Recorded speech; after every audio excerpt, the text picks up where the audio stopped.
Hello, everyone. Welcome to the Athletic School podcast. Today, we have Michael Long, an award winning speechwriter and screenwriter who has co written two nonfiction bestsellers. His latest project, Taming the Molecule of More, explores the neuroscience of dopamine and how to truly tame the molecule of more. The book's available for pre order now, and we'll dive into his insights on this powerful chemical and its impact on human behavior. Michael, thanks so much for joining me. Igor, it's good to be here. I'm not a particularly athletic guy, so the thought that I have something to say that might help athletes, I'm getting to play. I'm getting to be a locker room guy. It's good. For sure, for sure. And trust me, you have a lot to talk about athletes because I've been reading your books and it's, I can measure how much it has helped me. So I'm just ready to share that with the world. Um, so I guess, let's talk about this molecule of more. Like we hear a lot about dopamine nowadays, but what's dopamine? How can influence us? Well, first, thanks again for having me. It's great to be here with you, and it's great to talk about the book. You can see back here, yeah, right there. You can see that's the first book, The Molecule of More, and this is the sequel, Taming the Molecule of More. That book explains dopamine. This book quickly explains dopamine and then tells you how to make your life better. So let me get right to it. The best way to understand dopamine is to sweep away what it's not. A lot of people, when you say dopamine, they say, "Oh, well, that's the happy molecule. That's the molecule that makes you thrilled to do things. That's the good joy molecule." No, no, that's not what it is at all. It is not the happy molecule. It's the molecule that makes you want more of whatever you have. It is the molecule that makes us move into the future by making us dissatisfied with the present. That's what it does. If you'd like, let me just do it. Let me just do it. Um, uh, People do ask me all the time, what is dopamine and why should I care? Well, the best way to begin to understand dopamine is first to know that it's a chemical, okay? And the name of the chemical, or the name of the class of those chemicals, is called a neurotransmitter. And all that means is it's a chemical literally inside your brain that moves through different channels that causes you to, or interacts with systems that cause you to have certain feelings, reactions, behaviors. Okay? So there's lots of neurotransmitters like endorphin, serotonin, oxytocin, and dopamine. And now what does it do? Well, what it does today goes all the way back to what it did at the start of mankind. It enables us to survive. That's the reason it exists in the first place. Dopamine exists to make us to survive. Now, how does it do that? Well, here's how it does that. When you think about what it takes to survive, Igor, what it takes to survive is anything new. You can't get along with just what you have. You're going to run through that. So you got to have something new. So you're going to need things like food. You're going to need shelter. You're going to be able to identify. You're going to need to identify anything new that's a threat as well, like maybe an animal's going to attack you, or a storm, or whatever. So dopamine is this thing that identifies new stuff that demands our attention. That's what it does. It first makes us aware of anything unusual on the horizon around us. And then it gives us a way to deal with that stuff, a way to plan and work with it. So, if I may, if we're sitting here talking and I were to say, well, what's the temperature in your room? You haven't really thought about that. Now you're aware because I brought it to your attention.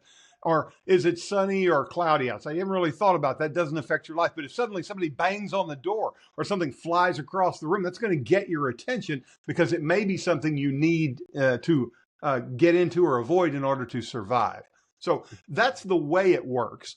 And it gives us awareness, it gives us an ability to plan, and ultimately it makes us dissatisfied with whatever's just around us. It makes us long for the new things.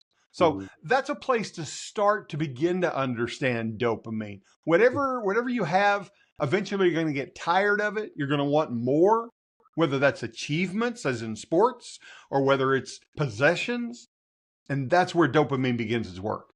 Hmm. Yeah, and I think it goes a lot with the quote that people says like, if you comparison is the thief of joy, because once you start comparing with other people, like, oh, he has the nice car, he has that girlfriend, he has these awards, and I don't, and I think we start to not feel joy as much because what he has might be better than what I have, right? And when it comes to athletes, it's exactly what you talked about. If we have this idea in sports, which it's kind of true, if I win today, it does not mean that I'm a winner tomorrow, right? I have to win tomorrow again, and then the next day as well. Otherwise, like, it is what it is. You see, like, Cole Bryan, he was used to say that a lot. Like, I'm not a winner. I won tonight, but tomorrow it's totally different. I have to win it again and again and again. So um, I guess we see that dopamine has a huge effect on athletes, right? Um, so is it athletes they are more dopaminergic in a way, or is it just the nature of sports?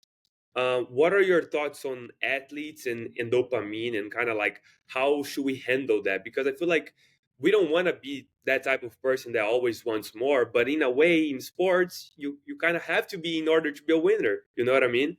Yes, yes. Well, athletes tend to be highly dopaminergic.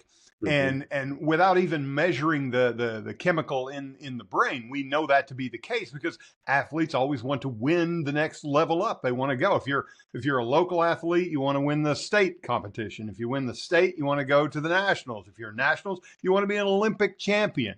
And that is this chemical in your brain that allows you to, or that pushes you to go to the little bit more that you don't yet have, and it applies across the board. If you're oh, I don't know, if you live in a tent, I like to say you really would like to get an apartment. If you have an apartment, you probably want a house. If you want a house, you want a bigger house. Maybe you want a mansion. If you have a mansion, you want to live on the moon. You want something more at every step. So when we think about athletes and dopamine, we're thinking about individuals who are constantly driven to the next thing. They're more interested in the pursuit of victory than in the joy of victory, I'd say. There's a lot of pleasure athletes take in the working out, in the anticipation, and that's what dopamine is about, the anticipation of what that victory is going to be like. When I win that race, oh, it's going to be great. But after you win the race, it's fun for a while. The feeling is good. So I hear. Not much of an athlete, but you win the race. You have a good feeling, but it doesn't take long before you say, I could have done this better. I could have shaved my time. I could have beaten that person. I could have done it a little bit better. And so you start looking for the next thing. That's dopamine, and it pulls us into the future by making us want what we don't have. That's the very engine of progress. If you didn't have dopamine, you'd win the race and you'd go, "Oh, I'm done." And that would be the end of it. And that would be the end of progress. We look at people who progress in their careers, and when you get that first job, like I'll give you an example. When I became a writer, my first job was writing for a local newspaper, and I was so happy to get that. I was so lucky to get that. Felt very grateful, but pretty soon it wasn't enough. And so I said, I want to write in another capacity. And so I decided I wanted to write for politicians, write speeches. So I got that job, and it was my dream job, Igor. It was my dream job. And I got that job. I came to Washington, D.C. and started writing for politicians. And I was like, you know what? There are more important people to write for than these, and there are things that are more interesting to me. I want the next gig up. I want to write for the president. That's what I want to do. So I tried to get from the Senate to the White House to right there. Getting each of these jobs led me to the next thing. And the thing with athletes is they have any path they want in terms of improving. They can say, I just want to improve my time. I want to improve the way I feel. I want to improve the way I'm received. I want to improve the number of races that I've won, or the number of competitions that I've done well in. So many metrics are almost infinite. for an athlete. And so they have many ways to port this dopamine anticipation, this dopamine drive toward greater success. It really is their most powerful motivational tool. And do you think that's a problem? Oh, of course, it can certainly be a problem. Look at athletes who want to win so badly that they cheat. And it's not because they want to have the joy of victory. It's because they want to have the joy of getting to the victory. They already have everything. Lance Armstrong, my goodness, why would he need to cheat? There's nothing that he couldn't have achieved, and yet he cheated anyway. And he did that because he was driven for more than he had right then. A highly dopaminergic person. And this drive, this dopaminergic drive to have more, overwhelmed the other senses that he had about, well, I want to be ethical in this way, or I just want to do it within these rules. No, he wanted more, and that pleasure of anticipation was so great, it drove him to do things against the rules. Mm-hmm. But do you think we can draw a line where it becomes a bad thing and when it's a normal nature thing from us? Because you see like Tiger Woods, exceptional, won so many awards, right? But then he starts on cheating on his wife, and all those things outside the sports, because he probably needs more dopamine and he enjoys more than just playing golf. Where can we draw the line, and how to draw that line? Is just becoming aware, or is there anything else that we can do in order to draw that line? Like, okay, this is healthy. I'm getting better at my sport. This is a good thing. But when do we know that, like, okay, maybe this is a barrier that I shouldn't try to break? The answer is yes, we absolutely can draw the line, and most people do. It's a much smaller percentage of us that are unable to draw that line or unwilling to draw that line. When does it become a problem? Well, you and I know the answer. We understand when it becomes a problem when we've done something that bothers us, something that we know we violated, some personal rule that we have, or some legal stricture of some kind. So it's fairly easy to know when we've gone over the line. The hard part is allowing ourselves to accept that we've gone over the line. Now, to go to your question, I believe this is the next place to go here is how can you begin to control this? Well, there are lots of things we can do. One of the things is we can be aware of the two different kinds of experiences we have, whether it's in athletics or anything else. We have the anticipation, the dopaminergic anticipation of getting the thing we want. It's fun to succeed. It's fun to pursue things. That's a very interesting feeling, but it's not about having anything. It's about doing something toward getting it. It's like the pleasure of cooking a meal. It's not the same as eating the meal, but pleasure of cooking, the pleasure of preparing for a race, the pleasure of, going to college and learning something so you can go and have a career. That's an anticipatory pleasure. That's dopaminergic. The other kind of pleasure we experience in life is consummatory, when we actually take something in the here and now. We like how something tastes, or we like how it feels in our hand, or we like how it smells, or we like the experience of it, whether it's being in love or what have you. So we first understand that we're going to anticipate things, and then we're going to experience the things as they happen.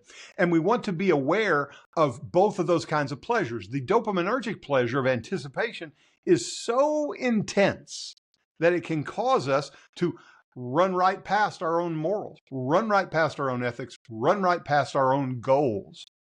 Let's remember that when we're seeking something, we're seeking it in order to have it and take pleasure in it.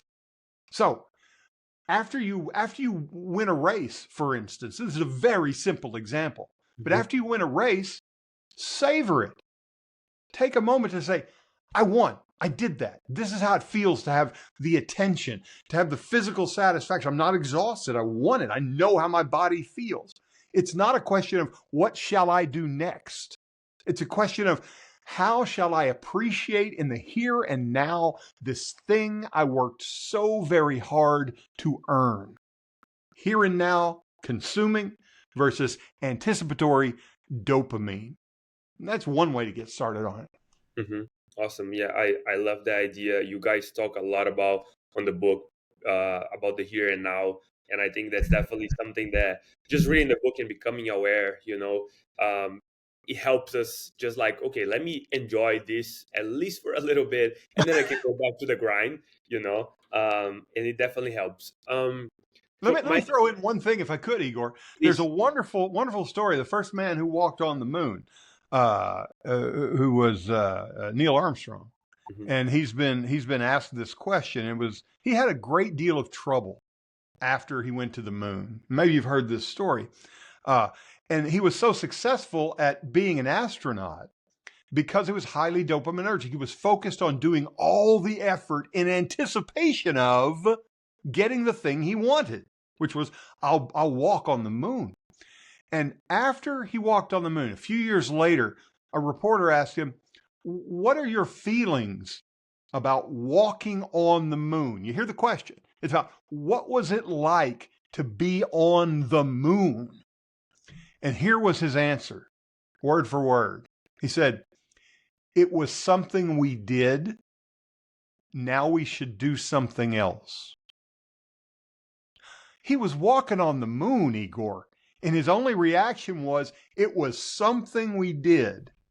What else have you got for me? That's somebody so wrapped up in dopamine that they can't appreciate the living in the moment, just having a life. It's a very sad place to be, and it can rip your life apart because you're no longer, like, another good example is that the person who's most likely to be able to afford a beach house is the one least likely to be sitting out in front of it in an Adirondack chair watching the waves go by. Mhm. All they know is work, work, work, acquire, acquire, acquire, but they never go enjoy, enjoy, enjoy. Now you may say, oh, but they enjoyed the trip to get there. Well, yes, but we're talking about anticipatory enjoyment. It's not consumatory. It's about, ooh, that meal's going to be delicious. It's not, this meal is delicious. It's, I look forward to. You see, dopamine just makes promises. Dopamine doesn't allow us to enjoy anything in the here and now. It says down the road, you're going to have a good time. Let's go, boys. And if you get there and don't enjoy it, you've kind of wasted the effort. Yeah, I absolutely love that, and that kind of brings me to my next point, which it's more like the social side of it, right? When we kind of lose control of those things, and a lot of the people that are listening to us are, from 18 to 26, 27. So social media, it's a big thing, and if you are on social media, you see people talking about that cheap dopamine that you get from scrolling. Um, so what's the connection between social media and that cheap dopamine? Is cheap dopamine the right thing to say? And I apologize for my vocabulary, but what are the negative effects of scrolling down on social media, and how does dopamine relate to that? Well, I'm a writer, and so words mean a lot to me. And so when we talk about cheap dopamine, we need to attach a definition. So let's do that. Cheap dopamine is pursuing an anticipatory thrill for something that really doesn't matter. Having dopamine to cause us to survive, wow, that's profound. Having dopamine give us a response in order to get something to eat, or to find a new job, or to meet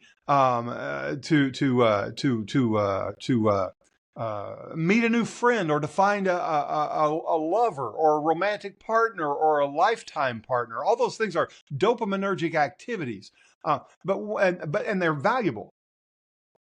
Even planning how I'm going to get to dinner, what I'm going to have for dinner, that's a dopaminergic activity and has value because I'm going to later, hopefully, stop, put the fork in my mouth and enjoy dinner. Cheap dopamine is the things you're talking about now, Igor, things that are anticipatory that cause us to spend a lot of time and energy that have no lasting value. When you're going through social media, the reason you're going through it is the dopamine promise that maybe, just below the bottom of the screen, there'll be something that will make me feel so good. Scrolling through it isn't a consumatory happy activity. It is an anticipatory activity, optimism that maybe there'll be something fun down here. And the reason you keep doing it is because it's happened before. It's like a slot machine. You pull that, most of the time you pull a slot machine, 99% of the time, 90% of the time, nothing happens. But once it did, oh, it could happen again. And that's all dopamine needs to go, it could happen. You better do this some more. Let's keep doing it. So cheap dopamine is the pursuit of something that doesn't have real or profound or significant value. Now, that doesn't make it evil. That doesn't make it bad or even dangerous in most cases. But it does give us a way to think about how we're spending our time. When you're sitting there scrolling through social media, ask yourself, what will I do with the thing that I'm seeking? So I'm going to get some good gossip. Really? I'm going to see a funny meme. Really? Maybe a few minutes of that is worthwhile because we want to enjoy our time. But to spend a lot of time doing it, not a very good use of time. Even watching a television show might be more gratifying than that, because when you watch a television show, at least you're working through the plot, you're enjoying getting to know these characters. But social media, boom, boom, boom, it has a nice relationship, a close relationship to online shopping. When you buy something online, it's not going to be there immediately. You got to wait. And so you have this anticipation. Oh, and when you buy it, you think, oh boy, this is going to be great. It's going to make me so happy. And a lot of times when it comes, you don't even open the box. Oh, it's here. I got it. So it's not really about possession. It's not really about having something. It's about, got it. Next time you buy something you really, really want. Next time you buy something, I want everybody's listening to try this. It's a really weird feeling. Really weird. It's going to surprise you. Go to the store, buy the thing. I love electronics. And so I've got this thing in my mind. I'm going to go buy it at the Best Buy. And then at the moment you put your card in and pay for it, really feel how you're feeling. Because as you pay for it and they hand you that bag, you're going to feel a shift in your emotions, because you've gone from, I'm going to get it, to got it. And and I'm going to get it is up here, and got it is a lot less intense down here. Then you're just swinging the bag, walking out to the car because you got it. And your mind is already on, where do I go next? Yeah, it's funny you said that, because I have a bunch of Amazon packages here that I didn't open. Yeah, of course you do. Yeah, and I'm sure a lot of people do that as well. And it doesn't make you a bad person or a failed individual. I got to stress that. We're just talking about how our minds work. This is what we are trained by evolution to try to get as many new things as we can into our lives, because they could save us. Now, that's not the problem today. We live in a modern world. We're not going to get run over by a deer. I mean, we're going to be okay. But our brain is still back there in cave times. And our brain is still tuned to get the new stuff. It might help you, but we don't need it anymore. Our brain hasn't caught up to culture. Mm-hmm. And I would like to get a little bit about your new book, The Taming of the Molecule of More, because I have friends send me reels on Instagram all day long. So at night when I get home, I'm tired. I don't feel like really reading a book or anything like that, right? So I go to see all the notifications that I got from my friends, and maybe my girlfriend sent me 15 different videos, right? But now it has been 30 minutes and I haven't stopped. How can I get out of that trap? How can I just watch the 15 videos that she sent me and step out and like, okay, maybe let me read, or if I'm tired, let me go to bed. What are some things that we can do in order to like get back on track? Well, I wish I could tell you, Igor, that I was about to give you a magic pill that could do this. And that didn't require anything except, writing down this list and going forward. What I'm going to tell you is going to require effort, but I can promise you it will work. So let me give you 3 things that you can do right now, no matter what that problem is. But let's talk about this specific thing about I have a bunch of reels to watch, or I'm stuck on YouTube or whatever. The first thing you can do is set a time limit. And when I say set a time limit, I do not mean look at your watch and go in 5 minutes, I'll stop, because you can't. Instead, speak to your phone like I do and say, hey, if I say it, it'll go off, but hey, SIRI, set an alarm for 7 minutes. Boom. And allow yourself to watch those reels for 7 minutes or 5 minutes or whatever. And when the alarm goes off, stop. Now, how do you make that work? How do you make that kind of timer work? Well, that brings me to the second point. When you make these decisions about how to spend your time, do them with purpose. Tell yourself, I'm going to look at these reels. Why am I going to look at these reels? You don't need a profound reason. All you have to say is, I've had a hard day. I just want to sit here and look at videos for a few minutes and veg out. Cool. That's a real valid thing to do. So tell yourself, I'm going to give myself 7 minutes of vegging out with reels, and I'm going to watch them, and that's going to be enough. And you get to the end of the 7 minutes yourself. So that's the second thing, is do it purposefully. Do it purposefully. The other thing is set aside these times during parts of the day and not during other parts of the day. Now, what I mean by that is don't allow yourself to just say, oh, well, I'm going to look at reels, but I'm only going to do it for 7 minutes. I'm going to do it purposefully. Say, I don't look at reels during the day. I look at reels at night. Or I look at reels during lunch, or I give myself a break at 10:30, whatever. Schedule it, which is different from timing it, but schedule these things. When you cut things out and you make a commitment to it, especially athletes are so good, in my experience, at disciplining themselves to keep up routine. When you keep up routine like that, you will tend to do more, have more success at it. So those are the 3 things that you can do right away. And I'll give you a little bonus thing you can do here as well.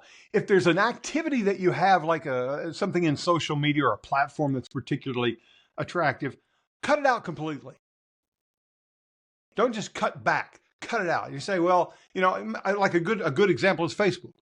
You can say, well, Facebook's for old people. I'm not that interested in it. I'll only spend a few minutes. No, just say no. I look at Facebook on Mondays and Fridays to see if there's a message there I need, and that's it. Pick something and completely eliminate it from your day. Eventually, completely eliminate it from your schedule. It turns out it's much easier to cut off than it is to trim back. So there's a 4th bonus thing right there. Yeah.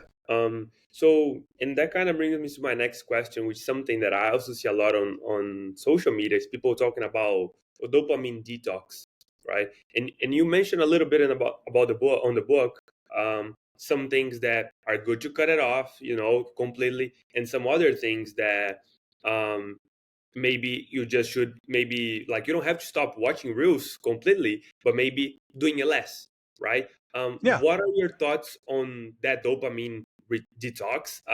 Is that and you have a wonderful example in the book where those guys decided to stay in a room or something, and they completely take everything out and it doesn't really work.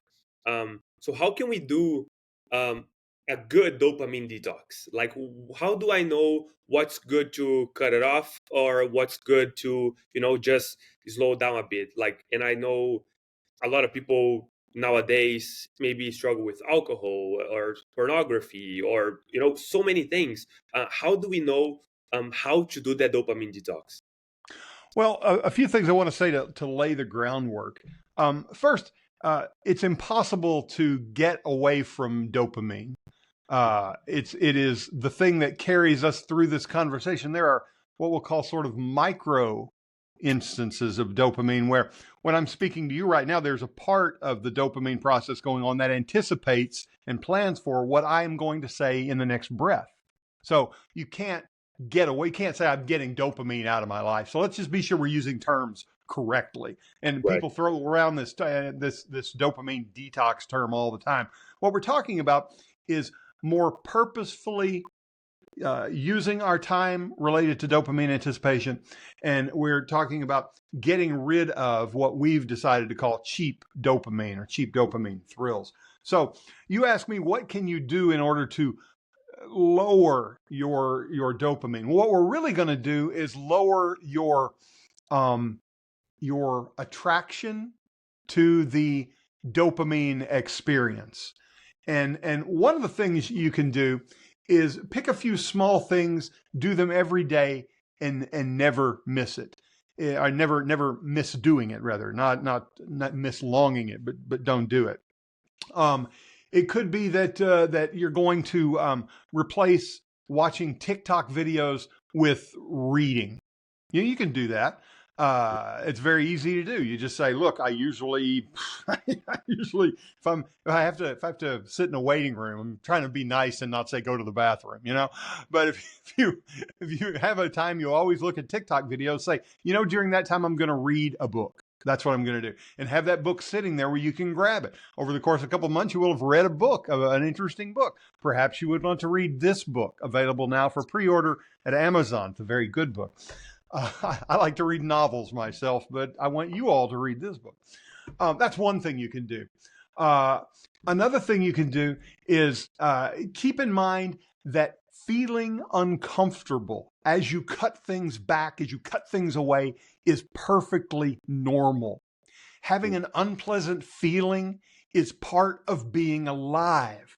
There's this notion that if we just put enough medical terms, enough psychological terms on the bad feelings that we have, will somehow make them go away. No, feeling crummy is a little part of being alive, and we're never going to get rid of it. And the sooner we can come to accept that we are occasionally going to have bad feelings, the easier it will be to deal with those bad feelings, and the more strength we're going to have in saying no to things that are cheap dopamine thrills.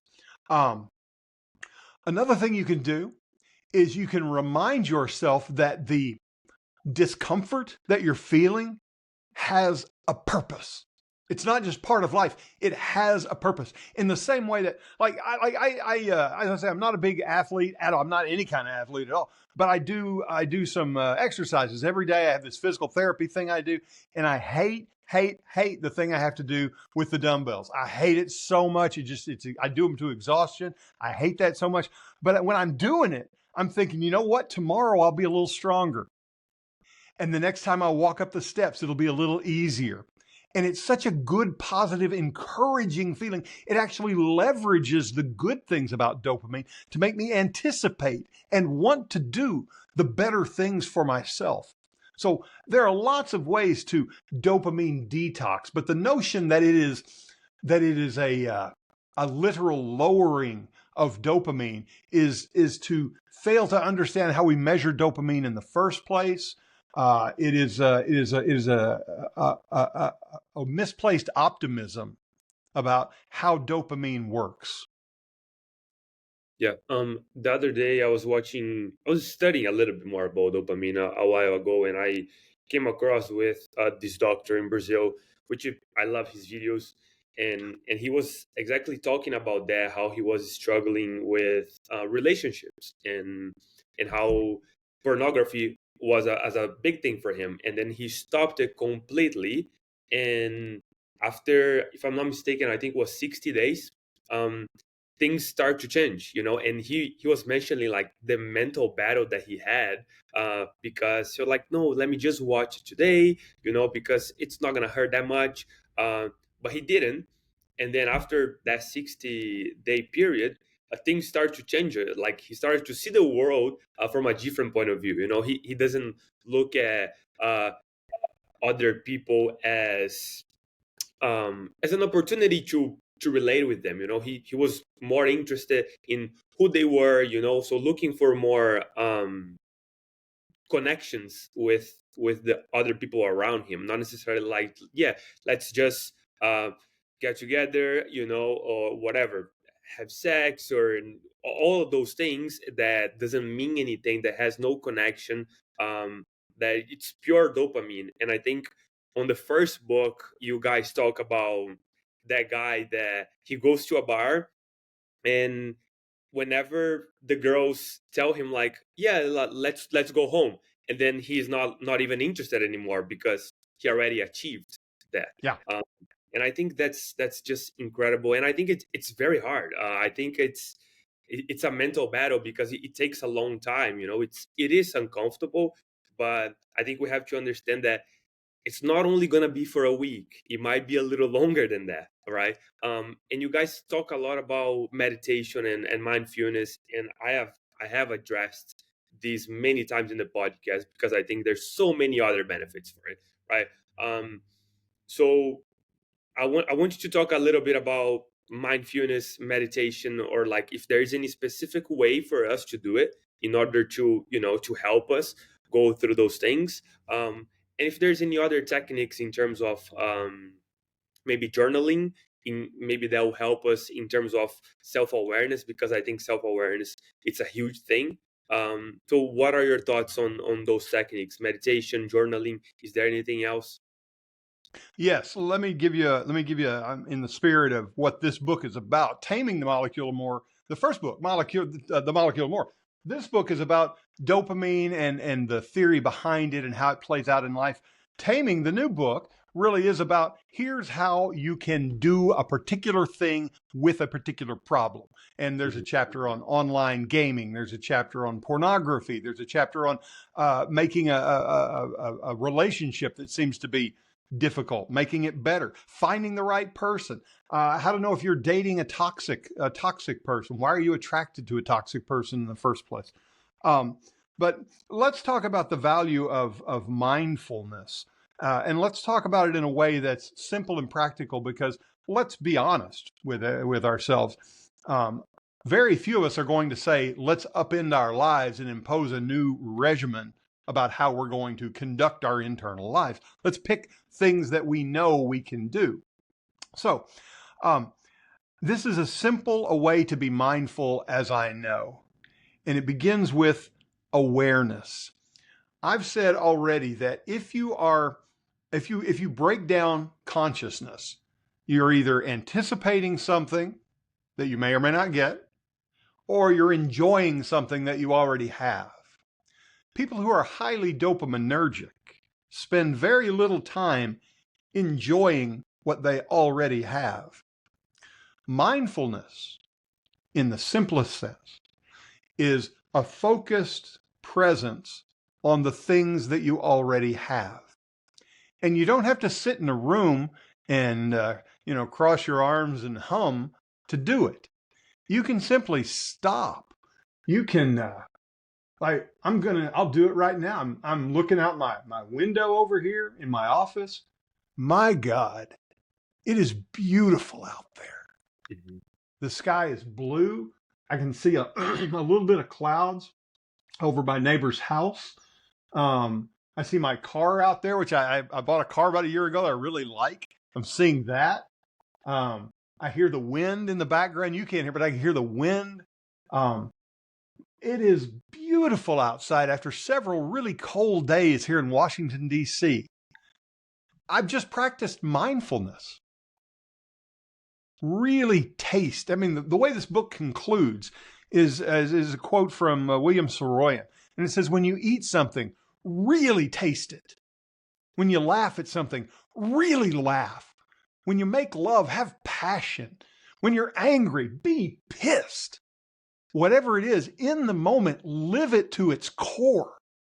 That's the very best mindfulness, because it's not something you put in a box and visit once in a while. It's a way of living, a way of thinking and being. You want to be mindful. Stop and look around and don't let it race past you. Consume it. Just until it's dripping off your mouth. Just, it's like Ferris Bueller said. He said, life moves pretty fast. If you don't stop and look around, you may miss it. If you're highly dopaminergic, you're missing it. Mhm. Yeah. And I was thinking about it because I always go to a coffee shop and I get a coffee and I get a muffin that I really like.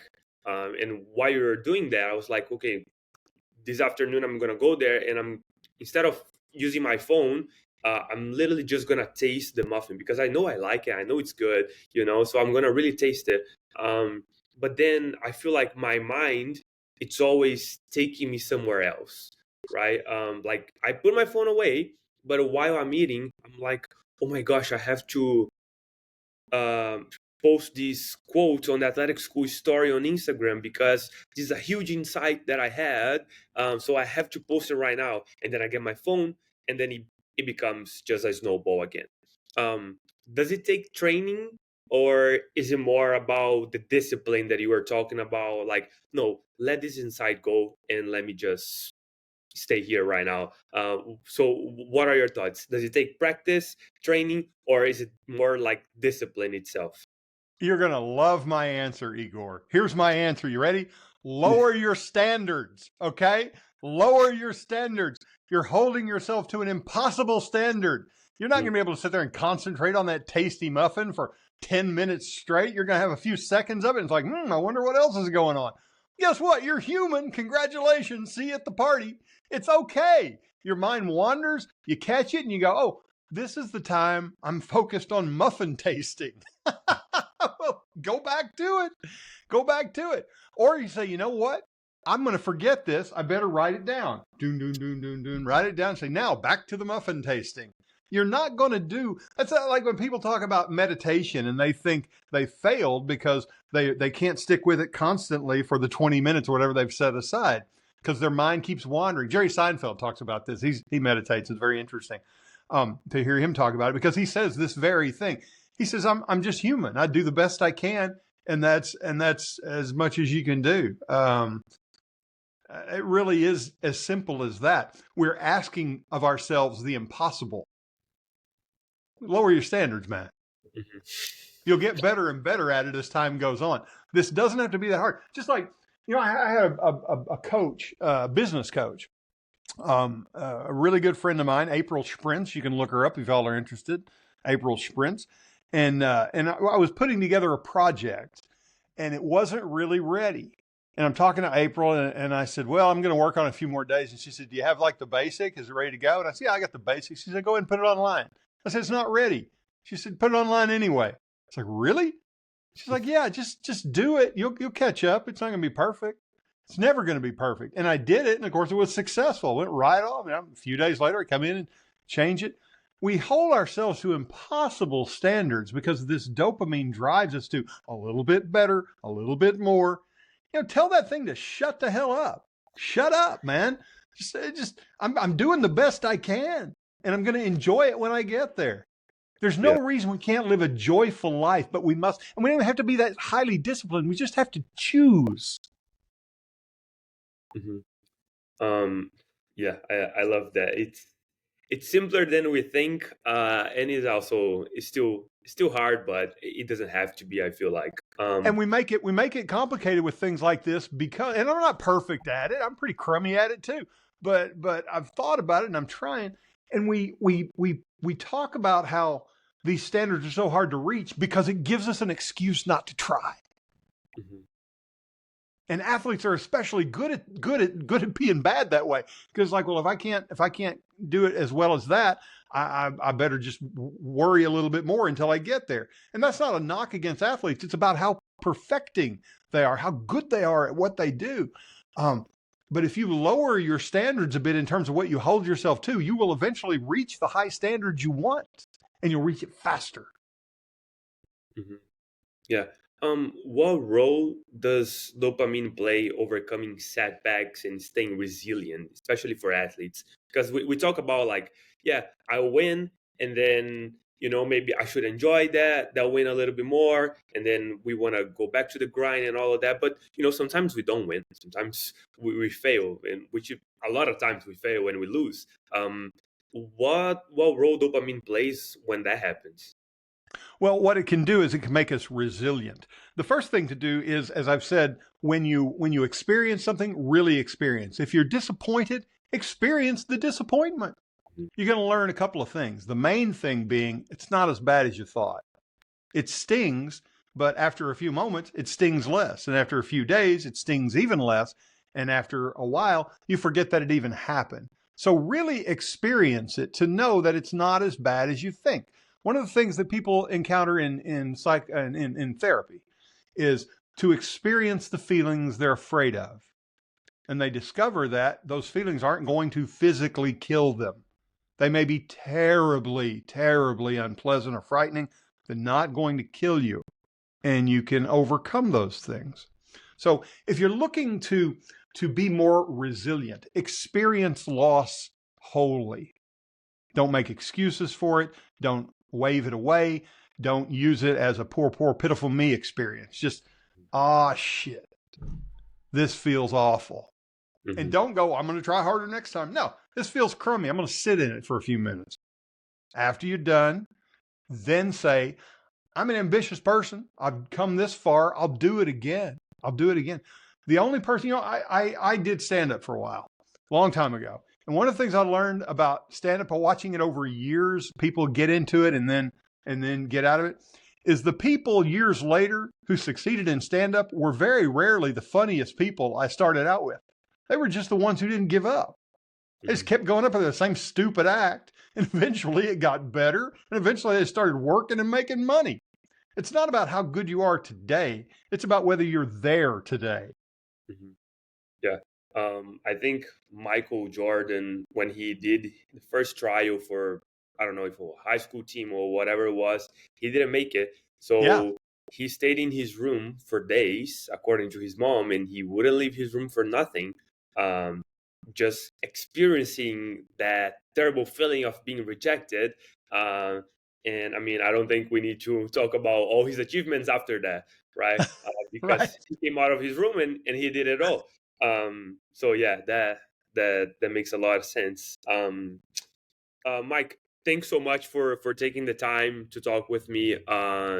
Just my last question that I always ask the guest speaker is one thing that you could share with the world, and that can be related to dopamine. Maybe it's related to your career, all the books that you have written, all your experience. What's one thing that you would share with everybody?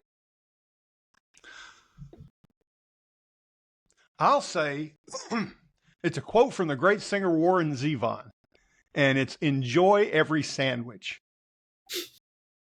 Whatever you're doing, Muffins.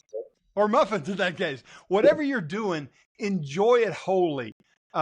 You're going to be tempted to look forward, to anticipate, and there's a good time for that, and it's a powerful biological response.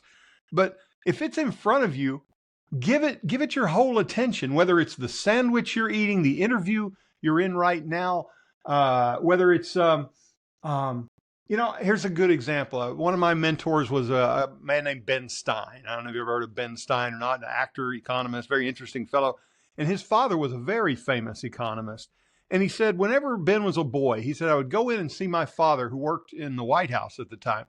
And he said he would go in and see his father, and his father would stop whatever he was doing, which was usually very important national business. And he'd turn to Ben and he would say, how are you? What can I do for you? And one day, Ben, as a little boy, said, well, you're a very important man, Dad. How can you afford to do this?